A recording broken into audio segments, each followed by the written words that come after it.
அப்ப 5வது இடத்துல இருக்கக்கூடிய சென்னை சூப்பர் தொட்டதெல்லாம் தூள் பறக்கும் மம்முட்டியா அட மம்முட்டியா இப்பயே ஆவாதீங்கண்ணா, இருங்க நான் கேட்கறேன், அப்புறம் போலாம். சென்னை சூப்பர் கிங்டா நீ என்ற கொடுக்குது வைப் ஆயிடும் நாங்களாம். அண்ணா அந்த மாசான டைலாக் வந்து உங்களோட ஸ்டைல்ல நீங்களே மிமிக்ரி பண்ணி பண்ணிட்டீங்கன்னா வேணாம் சென்னை சூப்பர் கிங் காயப்படுத்தக்கூடாது. வீடியோ கிடைக்கலையா? அச்சோ பரவாயில்ல.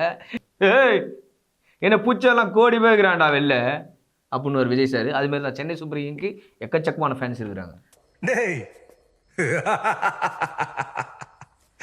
என்ன பூச்செல்லாம் கோடி பேர் இருக்கான்டா வெளியில. எஸ், ஸோ கரெக்டாக தான் இருக்கு. இன்னொன்று நான் ஒன்று வச்சிருக்கேன். நீ என்னடா வச்சிருக்கிற? காமெடி டைலாக் பாருங்க. சூப்பர் கிங்லாம் காமெடி பண்ணா சிரிக்க மாட்டாங்களா? சிரிப்பாங்க பாருங்க. ஏண்டா கந்து வெட்டி கோயிந்தா, நான் என்னமோ உன்னை பெரிய ரவுடில நினைச்சேன், ஒரே அடியில பொசுக்குன்னு போயிட்டா. சரி இனிமேல் இந்த மாதிரி எல்லாம் பண்ணப்படாது. கூட இருக்க பசங்களை எல்லாம் கூட்டி வந்து என் பேக்கரியில வேலைக்கு சிறப்பாரு.